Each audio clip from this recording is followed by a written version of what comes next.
Hello friends, एक बार फिर से स्वागत है आप सब लोगों का मेरे YouTube चैनल में।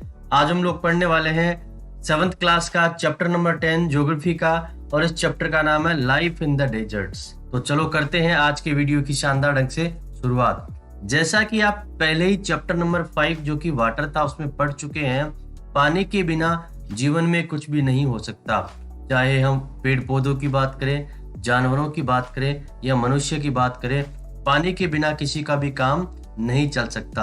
इसलिए जहां पानी नहीं होता है वहां जीवन यापन करना बहुत ज्यादा मुश्किल हो सकता है, ना केवल मनुष्य के लिए बल्कि जानवरों और पेड़ पौधों के लिए भी। डेजर्ट की अगर मैं बात करूं तो डेजर्ट एक ऐसा सूखा स्थान होता है जहां पे बहुत ज्यादा या बहुत कम टेम्परेचर होता है और हरियाली जो होती है केवल नाम मात्र की होती है। हम लोग एक ऐसी जगह के बारे में अब पढ़ने वाले हैं जहां पे लोगों ने ये सारी विपरीत परिस्थितियां होते हुए भी जीवन यापन करना सीख लिया है। चाहे रेगिस्तान गर्म हो या रेगिस्तान ठंडे हो, उन्होंने अपना जीवन यापन करना यहाँ सीख लिया है। रेगिस्तान जो होते हैं वहाँ बारिश बहुत कम होती है, पेड़ पौधे और हरियाली भी बहुत कम होती है, और टेम्परेचर के अनुसार रेगिस्तान जो होते हैं वो दो तरह के हो सकते हैं, हॉट डेजर्ट या फिर कोल्ड डेजर्ट। और यहाँ रहने वाले जो लोग होते हैं, जहाँ थोड़ा बहुत पानी होता है वहाँ अपना जीवन यापन करते हैं, अपना घर वहाँ बना लेते हैं। अब हम पढ़ेंगे पहले हॉट डेजर्ट सहारा के बारे में। अगर हम मैप की तरफ देखें तो मैप में आप देखेंगे कि जो अफ्रीका कॉन्टिनेंट है उसमें सहारा डेजर्ट है। सहारा डेजर्ट जो है वो नॉर्थ अफ्रीका का एक बहुत बड़ा हिस्सा जो है उसको कवर करता है। ये दुनिया का सबसे बड़ा डेजर्ट है।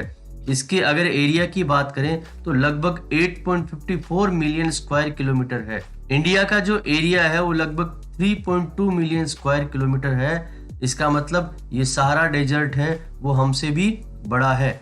सहारा डेजर्ट जो है लगभग 11 कंट्रीज को टच करता है। ये सारे कंट्रीज हैं अल्जीरिया, चैड, इजिप्ट, लीबिया, माली, मॉरिशनिया, मोरक्को, नाइजर, सूडान, ट्यूनिशिया और वेस्टर्न सहारा। जब भी आप डेजर्ट के बारे में सोचते हैं तो आपके सामने एक पिक्चर आती है जहां पे चारों तरफ धूल मिट्टी होगी और कोई हरियाली नहीं होगी, परंतु ऐसा नहीं है। सहारा डेजर्ट जो है उसमें प्लेन्स और प्लेटोज भी है जिनमें रॉकी सरफेस है, और रॉकी सरफेस जो है वो लगभग 2500 मीटर की हाइट तक हो सकते हैं। अब हम पढ़ेंगे यहाँ की क्लाइमेट के बारे में। सहारा डेजर्ट की जो क्लाइमेट है उसमें बहुत ही तेज गर्मी होती है और बहुत अधिक सूखापन रहता है। यहाँ पे बहुत छोटी बारिश का मौसम रहता है और आसमान जो है उसमें बारिश के बादल नहीं आते हैं और लगभग साफ ही रहता है। यहाँ पे दिन जो है वो बहुत ही भयानक रूप से गर्म रहते हैं, और यहाँ वायुमंडल में जो नमी होती है बहुत जल्दी वो सूख जाती है। दिन का जो यहाँ पे टेम्परेचर है 50 डिग्री सेल्सियस तक जा सकता है, जो मिट्टी को और चट्टानों को सबको बहुत भयानक रूप से गर्म कर देता है। और रात का जो टेम्परेचर है वो लगभग 0 डिग्री तक जा सकता है, जो सभी चीजों को बिल्कुल ठंडा कर सकता है। अब हम पढ़ेंगे यहाँ की फ्लोरा यानी हरियाली के बारे में। अगर सहारा डेजर्ट में वेजिटेशन के बारे में बात करें तो उसमें कैक्टस, डेट पॉम और एकेसिया जैसे प्लांट्स देखने को मिलते हैं। यही कुछ ऐसे प्लांट्स हैं जो रेगिस्तान के मौसम के अनुसार अपने आप को ढाल लेते हैं और कम पानी से भी अपने आप को जिंदा रख सकते हैं। कुछ जगहों पे यहाँ पे ओएसिस होते हैं और जिनके आसपास हरे हरे आइलैंड होते हैं जहाँ पे डेट पॉम जो हैं उनके चारों तरफ लगे होते हैं। कैमल, हियना, जैकल, फॉक्सेज, स्कॉर्पियंस आदि प्रकार के ये जो जीव जंतु है वो यहाँ मिलते हैं, और यहाँ कई प्रकार के स्नेक और लिजार्ड्स की भी प्रजातियां देखने को मिलती हैं। अब हम पढ़ेंगे यहाँ के लोगों के बारे में।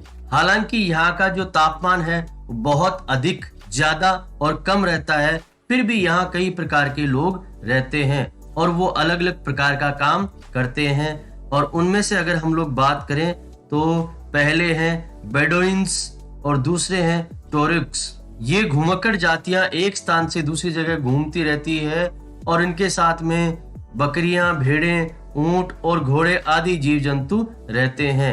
ये जानवर उन्हें दूध देते हैं और उसी के साथ साथ में उनकी त्वचा जो होती है उससे लेदर मिलता है, जिससे बेल्ट, स्लीपर, वाटर बोतल ये बनाए जाते हैं। उनके बालों से मैट, कारपेट, कपड़े, ब्लैंकेट बनाए जाते हैं। और यहाँ पे रहने वाले लोग काफी भारी कपड़े पहनते हैं जो उनको अत्यधिक ठंड से बचा लेते हैं और धूल मिट्टी के तूफान से भी उन्हें बचाए रखते हैं। सहारा और नाइल वैली जो है इजिप्ट में है, उसके आसपास ओएसिस भी देखने को मिलते हैं और वहां पे लोग काफी मात्रा में रहते हैं क्योंकि यहाँ पानी उपलब्ध होता है, इसलिए यहाँ डेट पॉम्स जो हैं वो भी उगाए जाते हैं। उसी के साथ साथ में राइस, व्हीट, बार्ले, बीन्स आदि भी यहाँ उगाए जाते हैं।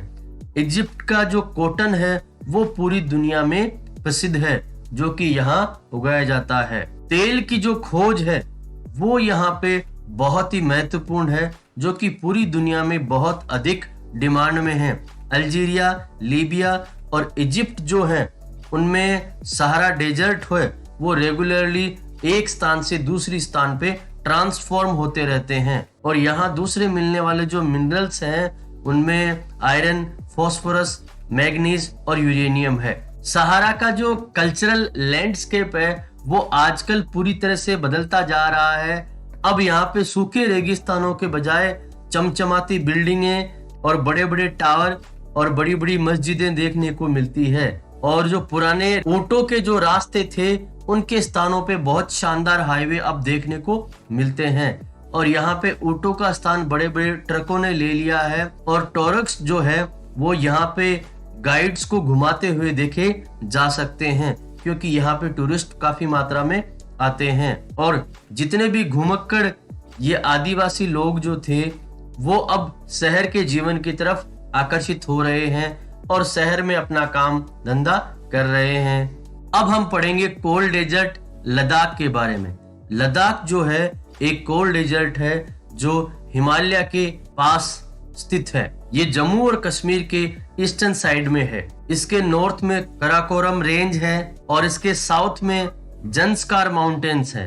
लद्दाख से बहुत सारी नदियां बहती है, उनमें से जो महत्वपूर्ण है वो है इंडस नदी।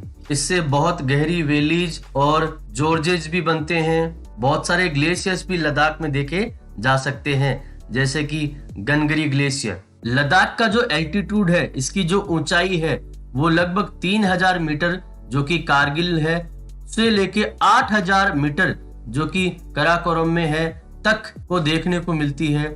इसकी बहुत अधिक ऊंचाई के कारण यहाँ पे बहुत अधिक ठंडापन और बहुत अधिक सूखापन देखने को मिलता है। ऊंचाई में हवा जो है वो बहुत कम है, इसलिए सूरज की जो गर्मी है वो बहुत अधिक यहाँ महसूस की जा सकती है। यहाँ पे दिन का जो तापमान है वो लगभग 0 डिग्री रहता है और रात का जो तापमान है वो लगभग 30 डिग्री सेल्सियस तक रहता है। यहाँ पे सर्दियों में बर्फ जम जाती है और टेम्परेचर 40 डिग्री सेल्सियस तक पहुंच जाता है, जो कि एक सामान्य बात है।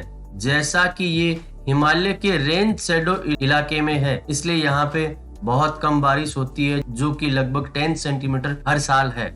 यहाँ पे बहुत अधिक गर्मी और बहुत अधिक ठंड का एक साथ अनुभव किया जा सकता है। अब हम बात करेंगे यहाँ की फ्लोरा के बारे में।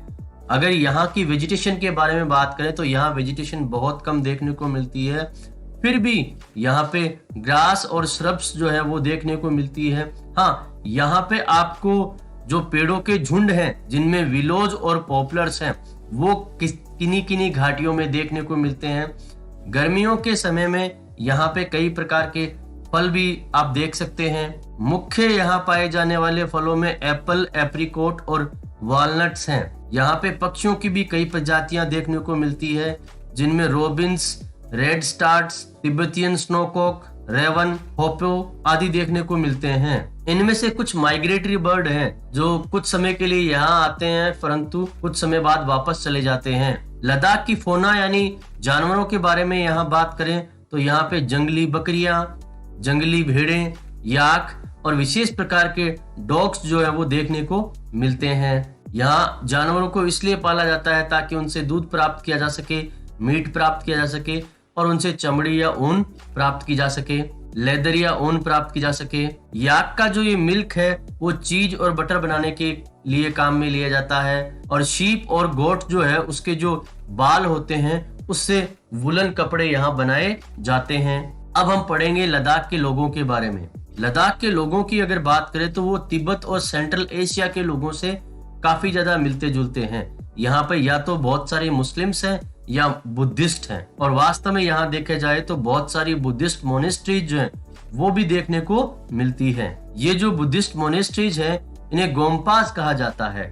और कुछ प्रसिद्ध मोनेस्ट्रीज यहाँ पे हैं जैसे कि हेमिज, हिक्से, से एंड लामायरू। गर्मियों के सीजन में यहाँ पे लोग barley, potatoes, peas, beans, turnip आदि की खेती करते हैं। और सर्दियों के समय में सर्दी इतनी खतरनाक रहती है कि लोग उत्सवों में और त्योहारों में लगे रहते हैं। यहाँ की महिलाएं बहुत ही अधिक मेहनत करने वाली होती हैं। वो न केवल घर में परंतु खेतों में भी काम करती हैं, और उसी के साथ साथ में छोटे मोटे बिजनेस और दुकानों को भी वो संभालती है। लेह जो है वो लद्दाख की कैपिटल है। वो रोड से और एयर से दोनों से जुड़ी हुई है। वैली से जोड़ता है जोजिला पास के द्वारा। अब हम बात करेंगे लद्दाख के टूरिज्म के बारे में। टूरिज्म जो है वो यहाँ का एक मुख्य काम है। न केवल भारत से बल्कि बाहर से भी यहाँ घूमने के लिए आते हैं। यहाँ के गोम्पाज जो कि बुद्धिस्ट मोनेस्ट्रीज हैं, यहाँ लोग घूमने के लिए आते हैं। और यहाँ बड़े बड़े जो मिडो चारागाह हैं और ग्लेशियर्स हैं उन्हें देखने के लिए भी लोग आते हैं। उसी के साथ साथ में यहाँ मनाए जाने वाले उत्सव और त्योहार ये भी यहाँ बहुत महत्वपूर्ण है। इन्हें भी लोग देखना पसंद करते हैं। यहाँ के लोगों का जो जीवन है वो धीरे धीरे बिल्कुल बदलता जा रहा है और वो आधुनिक रूप इख्तियार करता जा रहा है। लेकिन लद्दाख के लोग जो हैं कई सौ सालों से इस तालमेल को बनाए हुए हैं। वो नई चीजों को सीखते हुए अपनी पुरानी संस्कृति को बनाए हुए हैं और उन्होंने इसमें पूरा तालमेल रखा है। यहाँ पे पानी और ईंधन की कमी के कारण लोग जो हैं उन्हें बहुत ही समझदारी से काम लेते हैं और किसी भी चीज को ये वेस्ट नहीं करते हैं।